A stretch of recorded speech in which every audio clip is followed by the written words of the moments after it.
Good morning, class. Hope you guys are doing good, revising all the previous chapter and giving lot of mocks. Today we are going to do part 2 of the end of the bipolarity chapter. In the previous video, we discussed about what was the Soviet bloc, and today we are going to see that Gorbachev and the disintegration. And you must be thinking कि sir आपने क्यों गॉर्बेचवी के जो point को पहले discuss कर रहे हैं before the cause of disintegration of USSR because क्योंकि Gorbachev become important for this disintegration. Why? You will get to know soon. First of all, the moment he become the general secretary of the Communist Party, है ना, of the Soviet Union in 1985, started reforming the system. Look at it this very carefully. Even that holding that chair, उनकी responsibility उन्होंने क्या समझी कि there are many flaws within the system जिसे वो सुधारने की बात करने लगे. तो this was a good take from his side जिसके कारण से वो अभी तक फेमस हैं. हिज आइडिया वॉज कि ठीक है, I am become the general secretary, but if my system itself require some reform I am going to highlight those point. तो he was that type of person. इसीलिए वो इतने famous रहे. इसीलिए उनके खुद के लोग जो पॉलिटिकल पार्टीज़ में थे उन्हें पसंद नहीं कर रहे थे कि ये तो लोगों की भलाई की बात कर रहा है, हमारी प्रिविलेज को डिसकंटिन्यू करने की बात कर रहा है. तो he was that type of person. Now the first point he talk about, it's a high time to normalize the relationship with West. This was a very excellent point because unwanted race was with the West. कि उनके पास technology अच्छी है, उनके पास weapons अच्छे हैं, तो unwanted जो ये स्ट्रगल था उसे नॉर्मलाइज करने की बात करते हैं. He was talking about democratize the reform in the Soviet Union. See this is very very interesting point कि that he was talking about कि there should be few rights given to people also. और इस तरह की बात पहले किसी ने एंटिसिपेट की ही नहीं कि चलो ठीक है that this is need to be done in the Soviet bloc और you can say USSR. Even before this, there was one more point which is not written here. He was talking about the revolution in the technological field of USSR and information. That means he was talking about to revolutionize that information technology in USSR. बेहतर करने की बात करते हैं इसको. The second point again, if during examination someone asks you what were the reforms suggested by Gorbachev, है ना, which later help in the disintegration of USSR, so what first point you will take? You will say he talk about revolution in technology and information. First point. Second, he talk about this is the high time to normalize relationship with West. Third point, he talk about that there should be a democratic system in the USSR. There are the 3 points. And now, the people in East Europe country which were the part of Soviet bloc started to protest against their own government. And you can look at this. People are protesting against the government, but Gorbachev did not intervene. Why? Because somewhere he also knows that this is actually the reality of USSR. कि क्यों? क्योंकि उन्हें problems हुई हैं past में उन लोगों को. तो why they will not protest? And now because he is making people aware, so this has triggered this protesting thing. और बहुत सारी women और men वहाँ पे साथ में इकट्ठा होकर they are protesting against their own government. So this was happening there. The democratic reforms were opposed by the leader within the Communist Party. See, जैसे मैंने कहा कि जब गॉर्बेचवीज ये बात कर रहे हैं कि लेट्स रिफॉर्म दिस सिस्टम और डेमोक्रेटिक व्यवस्था को लाया जाए, तो why the communist party will ask for it. क्योंकि जैसे ही डेमोक्रेटिक व्यवस्था आएगी that means you are giving the power to the people. और यहाँ के लोग ऐसा नहीं चाह रहे हैं. यहाँ की कम्युनिस्ट पार्टी जो है, वहाँ के जो लीडर्स हैं वो ऐसा नहीं चाह रहे हैं. इसीलिए गॉर्बेचवी से गुस्सा हो रहे हैं, गॉर्बेचवी के अगेंस्ट कैंपेन कर रहे हैं. This was the thing. A coup took place in 1991 that was encouraged by the Communist Party hardliners.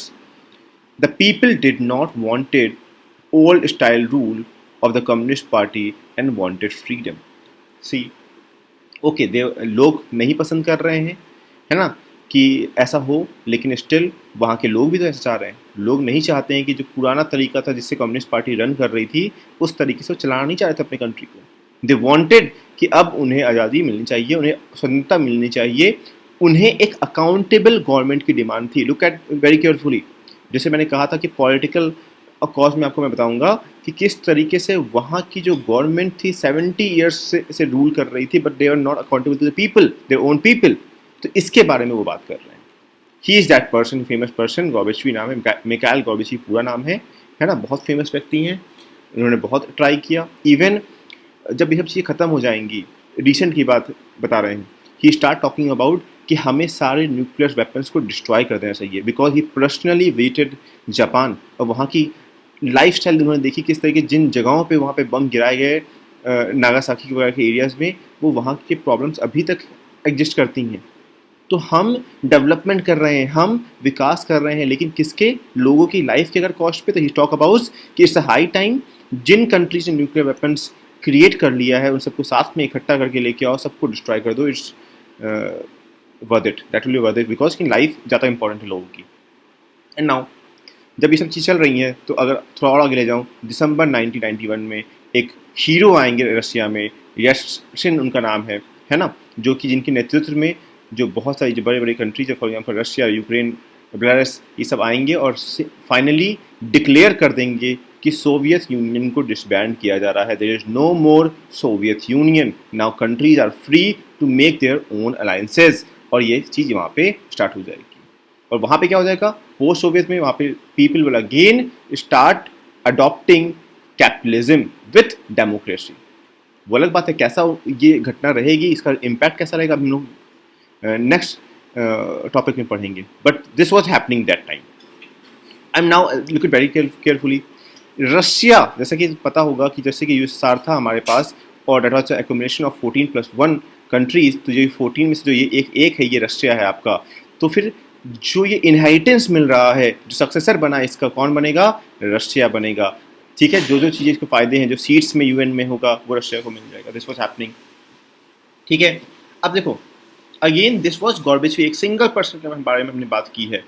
Now but the if will see the bigger picture कि why did Soviet Union disintegrated, तो मैं एक बहुत अच्छा सा कुछ points बनाने वाला हूँ। लुक इट वेरी केयरफुली, और एग्जामिनेशन में भी हमें ऐसे ऑप्ट करना है। We will try to discuss about the economic cause of disintegration of USSR. Second, we will discuss the political cause, है ना? We will discuss the political cause. Then we will try to discuss the Gorbachev, how Gorbachev become one of the reason for disintegration of USSR. Now the fourth point, we will discuss how nationalism become one of the reason, क्योंकि वहाँ के लोगों को realise होने लगा था कि हम किसी के और पे पैसा लगा रहे हैं, है ना, वो प्रॉब्लम्स उनकी है भी नहीं। फिफ्थ पॉइंट जो कि इन्हीं पॉइंट से बन के बनेगा, मैं सोशल कॉज को भी डिस्कस करना चाहूँगा। ठीक है, इनको भी ध्यान से देते हैं, सोशल कॉज क्या रहेगा। इन 5 पॉइंट को हम डिस्कस करेंगे कि that why did the Soviet Union disintegrated, है ना। स्टार्ट करते हैं, या तो हम ये पॉइंट साइड डिस्कस कर लें, तो I try to make it a better slide here, जहाँ पे मैंने कुछ पॉइंट डिस्कस किए हैं। You will be comfortable enough कि इस पर डिस्कस करते हैं। For example the cause, question के फॉर्म में, the cause for Soviet disintegration क्या हो जाएगा। The first will be economic stagnancy, कि सर इकोनॉमिक उनकी ग्रो कर ही नहीं रही थी। Why this was happening, because जो उनके इंस्टीट्यूशंस थे वो बहुत वीक हो चुके थे, वो लोगों की एस्पिरेशंस नीड मीट नहीं कर पा रहे थे। This was the thing. अब देखिए मैंने जैसे बताया था, अगर एड ऑन करूँ इसी में, अगर A.1 में कोई बनाना चाहूँ, why this was happening, remember that war race, remember that weapon race, unwanted weapons खरीदना, है ना। Remember that creation of satellite states, कि आसपास की कंट्रीज में उन स्टेट्स को तैयार करना जो कि उनके फायदे के बन सकेंगे फ्यूचर में। तो this was what, this was unwanted expense, तो दिस वॉज द रीजन, है ना। और economic stagnation for many years serves consumer shortage. Look at this very carefully, कि जब चीज़ें बदलेंगी तो यू विल से कि इनके पास जब खाने की कमी आएगी तो यहाँ पे इंपोर्ट बढ़ जाएगा, फूड इंपोर्ट बढ़ जाएगा। अगर फूड इंपोर्ट इंक्रीज कर रहा है, दैट मीन्स उस कंट्री की जो मनी है वो एक्सपोर्ट होगी। ऑब्वियसली सामान आएगा तो पैसा आपका जाएगा वहां से। तो ये सारी प्रॉब्लम्स वहाँ पे आ रही हैं, इकोनॉमिक स्टैग्नेंसी आ रही है वहाँ पे, है ना, वहाँ की इंस्टीट्यूशन इस इकोनॉमी कंट्रोल नहीं कर पा रही है, हम फूड उतने अच्छे पैमाने में प्रोडक्शन नहीं कर पा रहे हैं, तो जिसके कारण से इम्पोर्ट इंक्रीज करना पड़ रहा है। This become a problem, this become a economic problem. तो पहला कारण मैंने एक्सप्लेन कर दिया। सेकेंड क्या हो जाएगा, पॉलिटिकल एंड एडमिनिस्ट्रेटिव कॉज क्या रहा, ध्यान से देखते हैं। Look at this, the only ruling Communist Party was now not accountable despite its rules of 70 years. Look at this. कितनी विचित्र बात लग रही है कि there is one government ruling for 70 years around, but they are not accountable to the people. बहुत ही खराब बात। तो लोग वहाँ के रियलाइज करेंगे कि this is not a good thing. This is, our government should be at least accountable to us. This will be a minimum hope or even a minimum asking from their own government, but this was not there.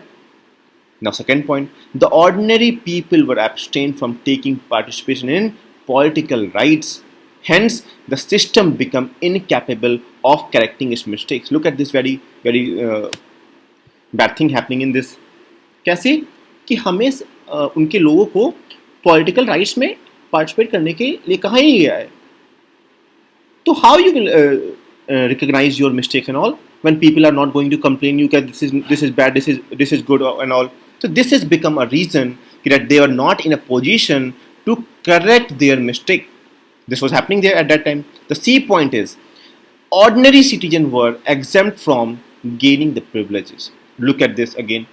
Okay, there is one party, there are leaders, they are having their privilege, but they are not provided to the ordinary people. So this is creating what? This is creating a barrier. This is creating a gap between this political people and this ordinary people. So this gaps had increased day by day.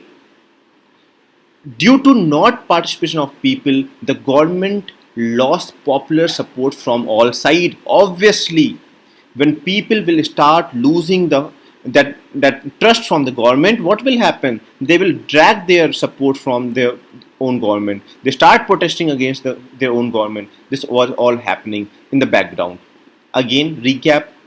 I tried to discuss the 2 points. The one, economic stagnancy, that how this economic condition was bad in this USSR. The second point I discussed, how this administrative failure, or you can say political failure, this was also there. Now the third point, how Gorbachev reform going to help this in this disintegration. So Gorbachev reform aimed at keeping the USSR abreast of information technology revolution taking in the West. Look at this. Gorbachev himself trying to just focus on कि जिस तरीके का विकास waste में हुआ है, that means America में हुआ है, उस तरह का विकास इस तरफ भी होना चाहिए. He talks about to normalize relationship with West, जैसा कि हमने पीछे डिस्कस किया था अभी. He talk about democratize the Soviet system.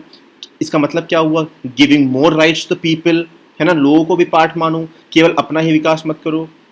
लोगों के लिए बने हो तो लोगों के लिए जोड़ना पड़ेगा उनको.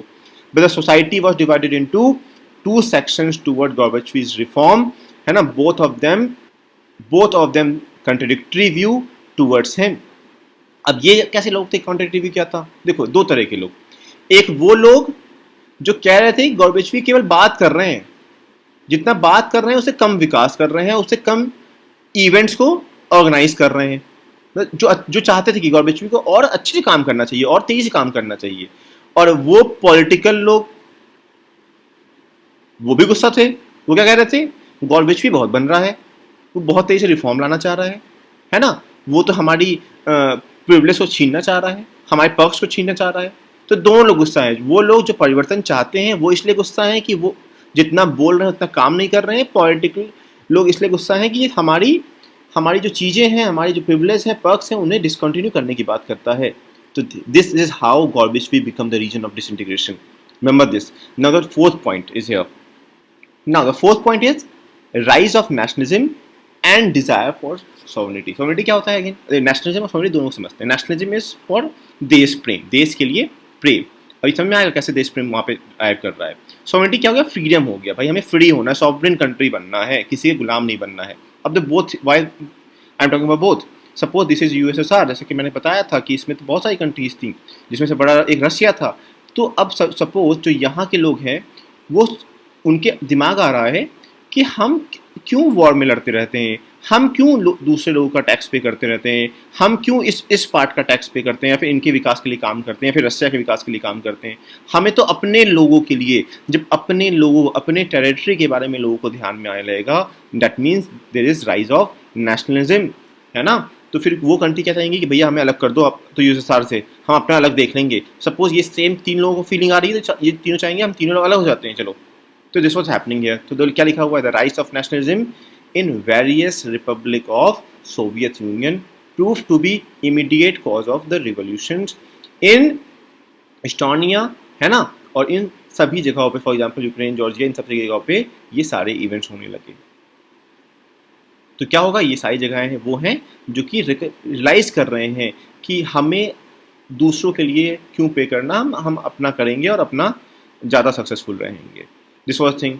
तो the nationalist dissatisfaction with the Soviet Union was strongest in the Europe and prosperous part in Russia and Baltic area as well as Ukraine and Georgia. This was more prominent in this type of areas जहाँ पे इस बात की demand उठ रही थी।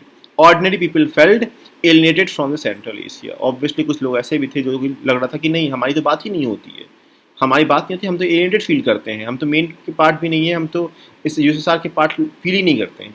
तो these all those countries people start to collecting the support of their locals, और वो क्या कह रहे हैं, वो कह रहे हैं कि that we do want this system to be disbanded, है ना। we want to create a new alliance, जो बात में बनेगा भी, इसके डिसइंटीग्रेशन के बाद से CIS का फॉर्मेशन हो जाएगा, कॉमनवेल्थ इंडिपेंडेंट स्टेट्स अलग से फॉर्म हो जाएंगे, this will be there.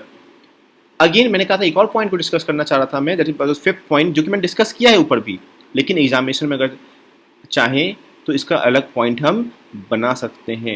What was the social cause, क्या था, तो सोशल कॉज में लोगों का डिससेटिस्फाइड होना, this become one of the reason. लोगों का अवेयर होना, this also become one of the reason of disintegration. People का प्रोटेस्ट करना, this also become one of the reason of disintegration. We can touch all those point, जो कि मैं निकाला ऊपर से ही है, लेकिन हम अलग से लिख सकते हैं कि कैसे लोगों ने प्रोटेस्ट किया, लोग जागरूक हुए, तो डिसइंटीग्रेशन क्या हो गया, इसका रेट बहुत तेज़ी से बढ़ गया था। अगर यहाँ तक चीज़ें समझ में आती हैं तो कुछ क्वेश्चंस इसी चैप्टर से रिलेटेड दिए हुए हैं टेलीग्राम चैनल पे, और वहाँ से जाके आप क्वेश्चन सॉल्व कर सकते हैं, आंसर्स भी मिल जाएंगे। फॉर एग्जाम्पल इसी क्वेश्चन को देख लीजिए, अगर इस क्वेश्चन को पढ़ना है या फिर यहाँ से स्क्रीनशॉट ले लें, या तो फिर टेलीग्राम चैनल में जाके इसको सॉल्व करके देख सकते हैं। अगर ये समझ में आया हो आपको लेक्चर, तो सब्सक्राइब करें, लाइक करें, comment your problems and answer, share with your friends too. Thank you, see you in the next class.